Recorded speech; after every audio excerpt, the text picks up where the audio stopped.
In the chaos of daily life, it is easy to feel as if you are drowning in stress, pressure, and uncertainty. But there is another way to live. A steadier way, a way to remain calm in the middle of the storm. Picture this. Work is demanding, relationships feel heavy, unexpected problems appear, and yet you remain grounded, clear, composed, unshaken. That is not fantasy. That is the promise of Stoicism, a philosophy that teaches us how to master our emotions, our reactions, and our inner life. Today, we are diving into 10 timeless principles that can transform the way you move through life's unavoidable challenges. These are not abstract ideas. They are practical tools. Tools you can use every single day to build resilience, clarity, and inner strength. Whether you are struggling with a difficult relationship, feeling overwhelmed by responsibility, uncertain about your direction, or simply looking for deeper peace, Stoic wisdom offers both insight and practice. By the end of this video, you will have principles you can return to whenever life feels heavy. And these are gifts that no outside force can take from you. So stay with me as we walk through these powerful teachings together. These ideas come from Epictetus, a former slave who became one of history's greatest philosophers. His teachings have guided emperors, soldiers, and ordinary people for centuries. From learning how to maintain purpose to mastering your reactions, each principle helps you build a life where outside events no longer rule your inner peace. Apply them in order, and watch your resilience grow. If you find value in what we share here on Stoic Ocean, subscribe and do not skip ahead. Every principle matters. Each one builds on the last. Bookmark this video and come back whenever you need a reminder. Principle 1. Maintain a firm purpose. Imagine setting sail on a vast ocean with no destination. You drift. Every wind moves you. Every current decides for you. That is what life feels like without purpose. Directionless, scattered, vulnerable to every outside force. Epictetus understood this. He said, "Difficulties reveal character, and the greater the difficulty, the greater the glory in overcoming it." That is not just a beautiful line. It is a challenge. Without a firm purpose, difficulty only feels heavy. With a firm purpose, difficulty becomes meaningful. Purpose is your compass. It tells you what matters. It reminds you who you are becoming, and it keeps you steady when life tries to pull you apart. This purpose does not appear by accident. It is not found by copying someone else's life. It is built through reflection, through honesty, through asking yourself better questions. What do I stand for? What kind of person do I want to become? What values am I willing to live for, even when life gets hard? These questions matter because if you never answer them, the world will answer for you. And the world is loud, distracting, and inconsistent. Once you discover your purpose, it becomes an anchor. Work pressure still comes, conflict still comes, uncertainty still comes. But you stop being dragged everywhere by every fear, every opinion, and every obstacle. You begin to move with intention. You stop wasting energy on what does not matter, and you start giving your best attention to what does. That is why purpose makes hardship smaller. Not because the challenge disappears, but because your direction becomes clearer. What once looked like a mountain becomes the next step on your path. A firm purpose is not only a destination, it is also a discipline. You must protect it. You must return to it. You must choose it again when distractions multiply and motivation fades. Because purpose without diligence turns into wishful thinking. And diligence means showing up daily, without applause, without immediate results, without needing constant encouragement. It means protecting your purpose from doubt, comparison, and laziness. It means continuing when the work feels quiet, slow, or invisible.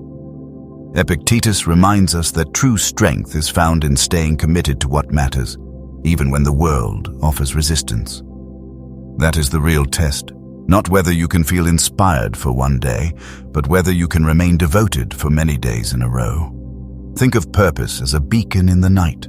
It guides you, but it also stabilizes you. When life feels confusing, purpose gives you direction. When life feels painful, purpose gives you meaning.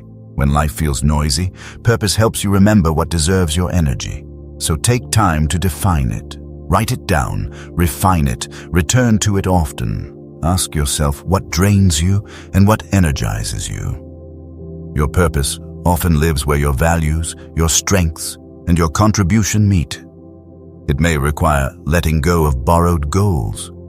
It may require outgrowing old habits. It may require becoming more honest about what truly matters to you. That is not weakness, that is clarity. And clarity changes everything, because once your purpose is firm, life still tests you, but it no longer owns you. Principle 2, mind control. The mind is like a garden. What you plant and water will grow. What you neglect will wither. And what you allow without attention can quietly take over. Epictetus knew this well. He taught that our suffering does not come only from events, but from how we interpret them.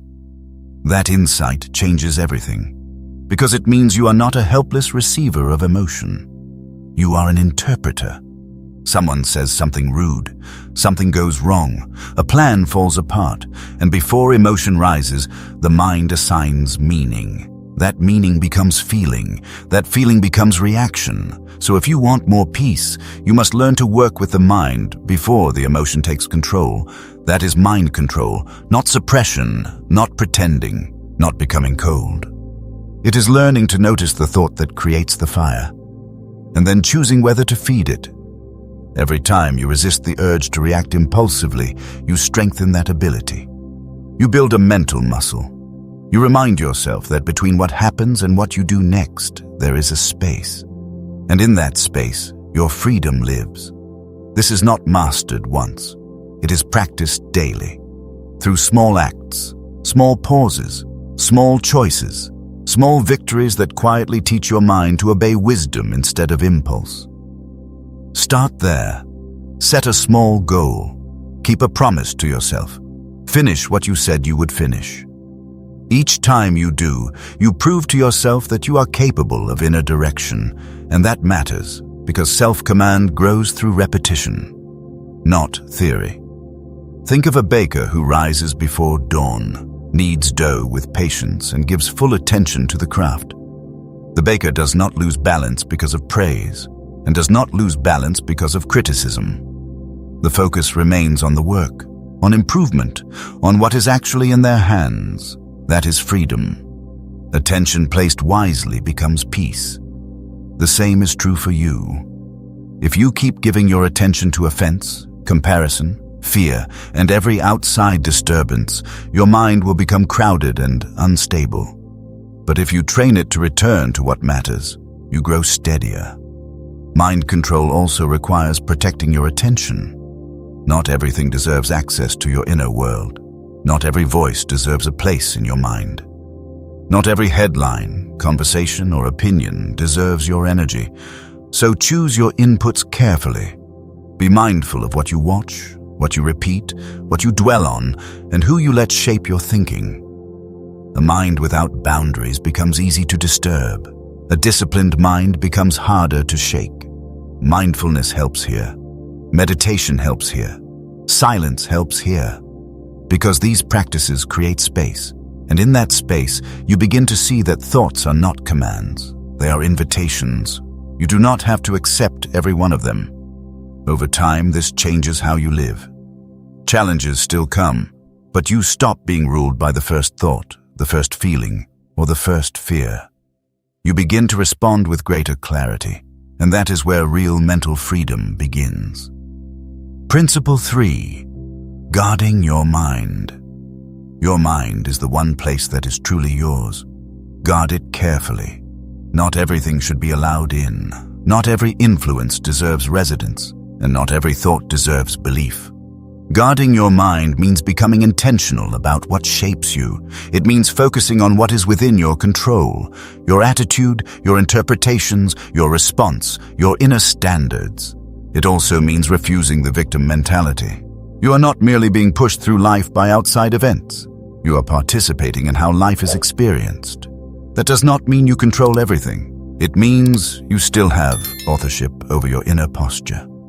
And that changes the quality of your whole life. One way to guard the mind is through your environment. The books you read, the people you trust, the conversations you return to, the media you consume. All of it either strengthens your clarity or weakens it. So choose influences that elevate you, not influences that inflame, distract, or degrade you.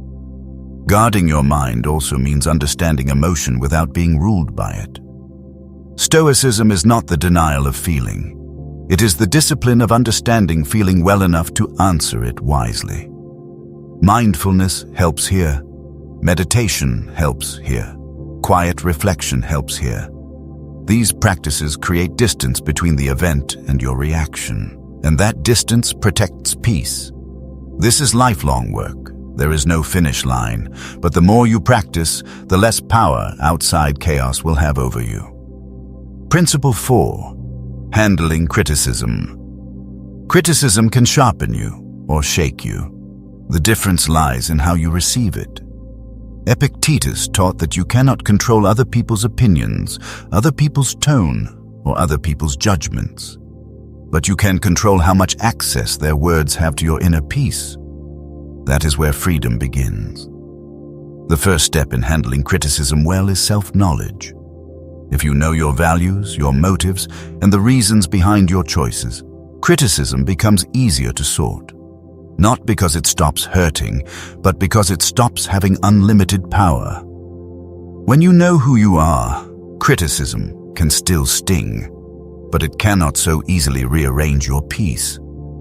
That matters, because criticism hurts most when it touches an insecurity you already carry. So before you learn to handle harsh voices, you must first learn to know yourself more deeply. When criticism comes, pause. Do not answer immediately. Breathe first. Create space between the comment and the reaction. Then ask, is there truth here? Not all criticism is fair. Not all criticism is useful. But sometimes even a rough voice contains a useful lesson. Wisdom is knowing how to separate the lesson from the tone. If there is truth, take it. If there is exaggeration, leave it. If there is pure malice, do not let it live rent-free in your mind. Stoicism also teaches patience and gentleness. Patience keeps you from reacting too quickly. Gentleness keeps you from becoming harsh in return, and that matters because the way you respond to criticism often reveals more about your character than the criticism itself. Not all criticism is really about you. Very often the critic is revealing their own frustration, their own insecurity, or their own confusion. Seeing that clearly helps you stop taking every harsh word as a verdict on your worth. And that matters, because your worth does not rise with praise or fall with disapproval. It is built through character, through action, through the life you actually live. Not every criticism deserves a defense. Sometimes the wisest answer is silence. Sometimes it is a brief, calm, thank you, and sometimes, if the person matters, it is a patient conversation, especially with family, friends, or someone close. It may help to ask for clarity and offer your side without heat. That kind of dialogue can clear confusion without destroying respect. Handled well, criticism becomes training. It teaches composure, it strengthens judgment, it reveals maturity. And when people see you respond with steadiness, with humility, and with a willingness to learn, they notice. Not because you argued better, but because you stayed stronger. Principle 5. Transforming offense. Epictetus taught that what disturbs us is not events themselves, but the meaning we attach to them. That changes everything, because when someone offends you, the wound is not only in their words, it is also in your interpretation, your reaction, and the story you tell yourself about what happened. That is not bad news, it is freedom. Because if interpretation plays a part, then so do you, and if so do you, then you are not powerless. You always have some power in the response. Transforming offense does not mean pretending you feel nothing. Feel the feeling. Notice the sting. Notice the anger. Notice the impulse to strike back, but do not let that first emotion become your master. Create space. Just a breath. Just a pause. Just enough distance to choose a response that serves your values instead of your pride. That space matters. Because in that space, freedom lives. One helpful practice is reframing. Before you react, ask yourself, what story am I telling here? Am I assuming disrespect? Am I assuming rejection? Am I assuming the worst possible meaning? Very often we suffer twice. First from what happened, then from the meaning we add to it. So pause and look again. Is there something to learn here? Is there even a small truth I can use? Not every offense contains wisdom, but some do. And when it does, take the lesson without swallowing the poison. Empathy helps too, not to excuse bad behavior, but to understand it. Ask yourself, what pain, stress, or confusion might this person be carrying? Sometimes offense looks different when you stop seeing only your wound and start seeing their humanity. And then there is forgiveness. Not because what happened was fine, not because trust must be restored, but because resentment is heavy, and carrying it hurts you first. Holding resentment is like swallowing poison and hoping someone else suffers. Forgiveness releases that burden. It gives you back your peace. Every offense can become practice. Practice in restraint, practice in wisdom, practice in becoming harder to disturb and easier to restore. The more you do this, the less control outside people have over your inner world. Principle 6. Overcoming fear and shame. What we fear most often never happens, and yet we suffer as if it already has. Epictetus saw this clearly. We assign meaning to events, and then that meaning becomes fear or shame or self-doubt. That means these emotions are not always inside the event itself. Very often, they are built inside the mind, and once you understand that, you begin to change how you respond. Fear usually grows in the dark, in uncertainty, in imagination. So instead of running, examine it. Ask, what exactly am I afraid of? Name it clearly, because when you name it, you reduce its power. Take public speaking, for example. Maybe you are not afraid of speaking itself. Maybe you are afraid of being judged, of forgetting your words, of looking foolish. Now, the fear has shape, and once it has shape, it becomes easier to work with. You can prepare, you can practice, you can take smaller steps. You can remind yourself that most people are not waiting for you to fail. They are listening. And even if you stumble, it is not the end of the world. Fear shrinks when it is examined with honesty instead of avoidance. The same is true for shame. Shame tells you that your mistake is your identity, that because something went wrong, you are somehow ruined. But Stoicism does not ask you to stay trapped there. It asks for courage and self-compassion. It asks you to face the mistake, learn from it, and refuse to build your whole identity around one painful moment. Self-forgiveness matters here. Not as escape, not as excuse, but as release. You acknowledge what happened, you take responsibility, you learn the lesson, and then you let go of the extra punishment your mind keeps inventing. Shame thrives in secrecy. That is why bringing it into the light can weaken it. A trusted friend, a mentor, someone safe. When you speak it aloud, it often loses some of its darkness, and you discover you're not alone. Practice this gradually. Take small steps. Face one fear. Have one hard conversation. Risk one imperfect attempt. Progress builds courage. Repetition builds confidence. And over time, what once terrified you begins to loosen its grip. If this is helping you, subscribe to Stoic Ocean and tell me in the comments which principle is speaking to you most. Principle 7. Inner strength. Inner strength is not about pretending nothing hurts you. It is about knowing that pain, setbacks, and disappointment do not get the final word. Epictetus said, "It is not what happens to you, but how you react that matters." That is not a small idea. It is the center of Stoic strength. Because life will not always be gentle. You will be misunderstood. You will lose things. You will be disappointed. You will get hurt.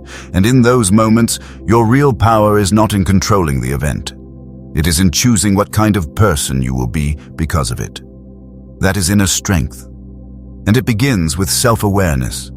You must learn your patterns, your triggers, your weak points, your habits of fear, anger, withdrawal, or pride. Because what remains unconscious controls you. What becomes visible can be trained. Stoicism teaches a simple distinction. Some things are in your control, some things are not. Your attitude, your effort, your response. These are yours. Other people's choices, opinions, and behavior are not. The more clearly you live by this distinction, the less energy you waste. And wasted energy is one of the biggest causes of inner weakness. Forgiveness is also part of strength, not because harm did not matter, but because bitterness keeps you tied to what hurt you. Forgiveness loosens that tie.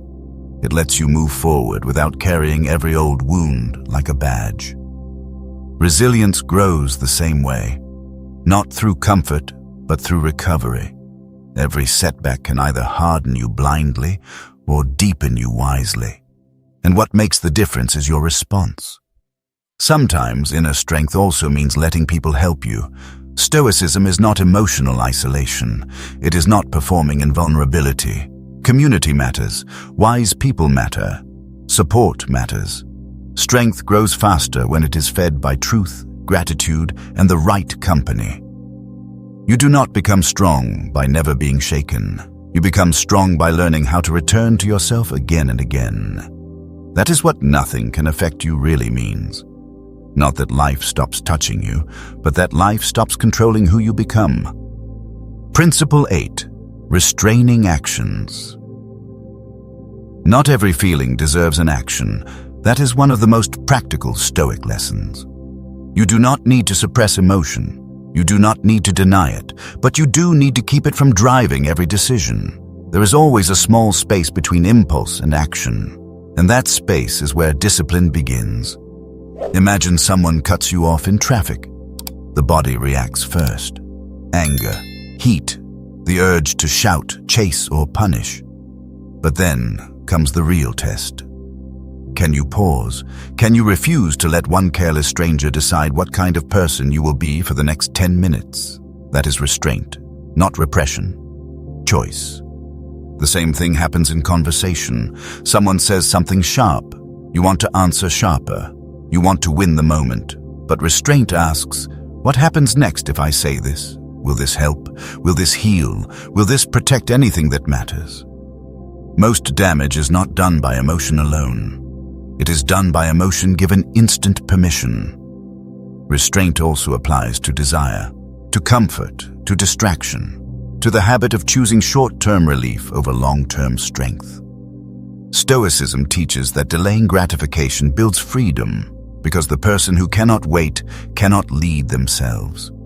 The person who cannot restrain speech, action, or appetite becomes easy to control. So practice pause. Practice patience. Practice letting reason enter the room before your behavior does. At the end of the day, reflect. Where did impulse almost win? Where could you have waited, softened, or chosen better? That reflection matters, because restrained action does not come from willpower alone. It comes from awareness repeated daily. And over time, that awareness becomes discipline. Then discipline becomes character. Holding on to resentment drains your energy and clouds your judgment. Forgiveness does not mean what happened was acceptable. It means you refuse to keep carrying it. You release its hold on your mind. That is strength, not bitterness, not revenge. Strength also grows through resilience. Resilience is not gifted. It is built, one setback at a time, one recovery at a time. Every challenge you face can either harden you blindly or deepen you wisely. Stoicism asks for the second path. Let difficulty train you. Let pain refine you. Over time, that practice builds a steadier inner core, and inner strength does not grow only in isolation. It also grows through support, through wise company, through good conversations, through people who remind you who you are when you forget. If you have faith, draw strength from it. If you have community, lean into it. You are stronger when truth and support stand beside you. Gratitude matters too. It shifts your focus from what is missing to what remains, and that shift builds emotional endurance. So does vulnerability. Admitting your fear, your pain, or your insecurity does not weaken you. It humanizes you, and when you face it with courage and compassion, it becomes a source of strength, not shame. Principle 8. Restraining actions. Not every impulse deserves a response. The wise person knows when to act and when to hold back. Restraining action does not mean suppressing your emotions or pretending they do not exist. It means noticing them without letting them take the wheel. It means creating space between feeling and action. That space is where discipline begins. Imagine heavy traffic. Someone cuts you off. Your body reacts first. Heat, anger, the urge to shout, the urge to punish. But Stoicism asks a better question. Will reacting fix anything? Will your anger improve the road? Probably not. The other driver has already moved on. Your anger, if indulged, will hurt you more than it hurts them. That is why restraint matters. Not repression, choice. The same principle applies to speech. In conflict, the first words that rise in you are often not your wisest ones. Words spoken in anger can live much longer than the feeling that produced them. So pause. Ask yourself, if I say this, what happens next? Will it heal? Will it help? Will it reflect my values? Most damage is not caused by emotion alone. It is caused by emotion given instant permission. Restraint also applies to desire, to comfort, to distraction, to the habit of chasing short-term relief instead of long-term strength. Stoicism teaches that delayed gratification builds freedom, because the person who cannot wait cannot guide themselves. The person who cannot restrain their speech, their appetite, or their behavior becomes easy to control. So practice patience. Practice pause. Let reason enter the room before your behavior does. And reflect daily. At the end of the day, ask yourself, where did impulse almost win? Where could I have waited longer, softened sooner, or chosen better? That reflection matters. Because restrained action does not come from willpower alone. It comes from awareness, repeated daily. Then awareness becomes discipline, and discipline becomes character. Principle 9. Acceptance. Fighting reality is like swimming against a powerful current. You exhaust yourself and go nowhere. Acceptance is the first step toward effective action. When you resist what has already happened, you waste energy and create extra suffering. Reality does not bend to your wishes. Peace begins when you stop demanding that it should. Imagine losing your job. It is natural to feel fear, anger, or grief. Stoicism does not ask you to deny that. It asks you to stop fighting the fact itself, because once you accept what is real, you free your mind for what comes next. The resume, the next call, the next opportunity, the next response. Acceptance is not approval. It is not surrender. It is not saying, "This is good." It is saying, "This is here, and now I will meet it with clarity." That clarity matters, because acceptance creates space for action. It lets you move from wounded reaction to useful response. Mindfulness helps here. Meditation helps here. Quiet attention helps here.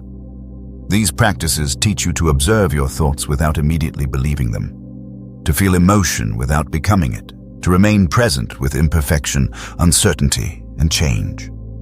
Stoicism teaches that difficulty can become instruction, not because pain is pleasant, but because pain, properly met, can become a teacher.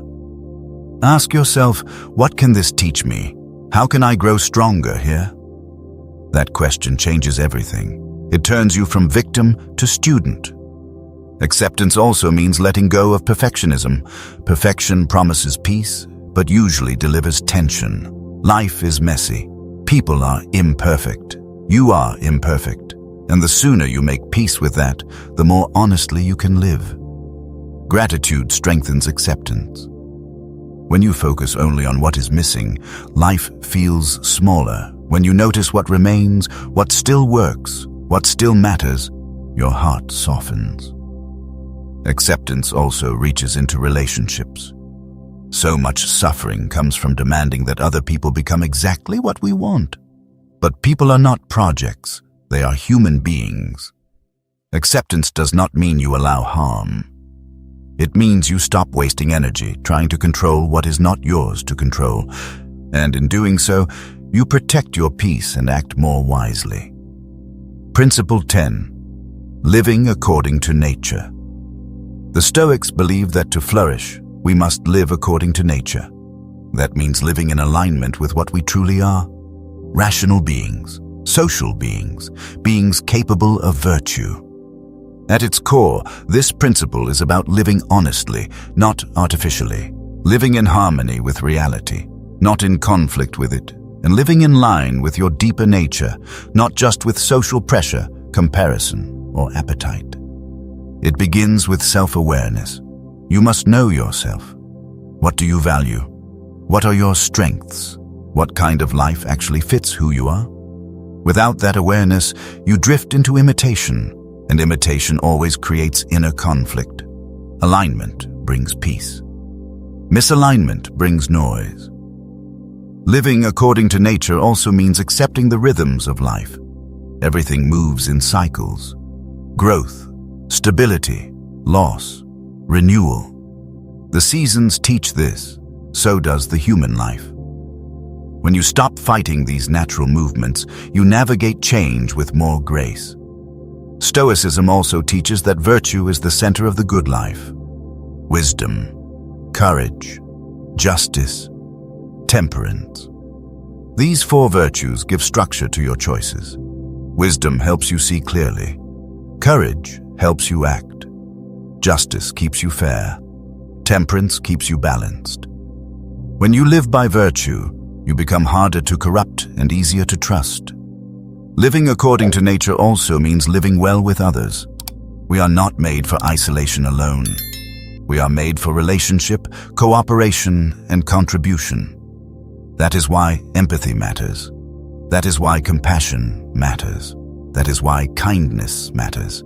Kindness is not weakness.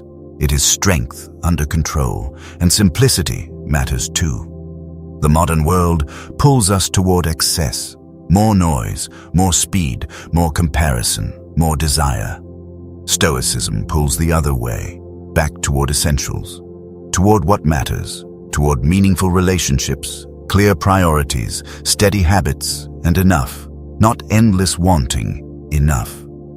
When you strip away what is unnecessary, you make room for what is true. That is what living according to nature really means. Knowing yourself. Living by virtue. Accepting the rhythms of life. Honoring your connection to others. And refusing to build a life that fights your deepest nature. Accepting the natural flow of life means letting go of the need to control every outcome, and learning instead to work with reality, not against it. Living according to nature also means remembering that we are part of the natural world, not separate from it. That awareness should shape how we live, how we consume, how we build, how we care. To live well is not only to think clearly, it is also to act responsibly.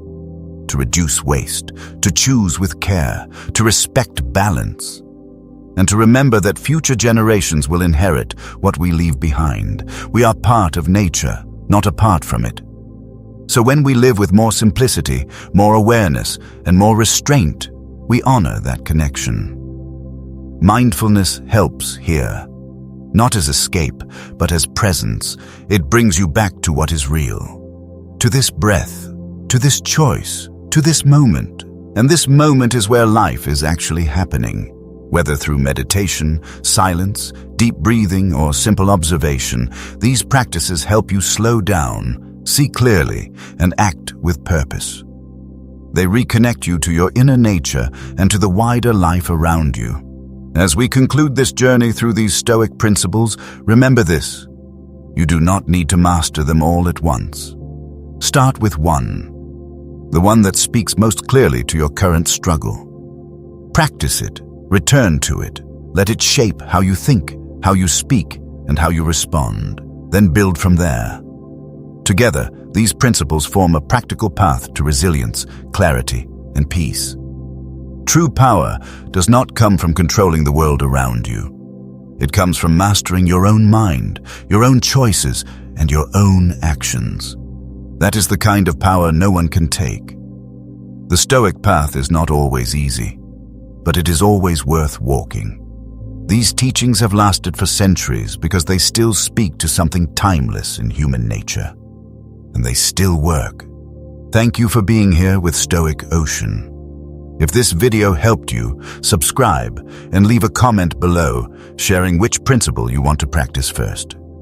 And if you want to keep going, watch one of the videos on your screen. Until next time, stay grounded, stay disciplined, and stay stoic.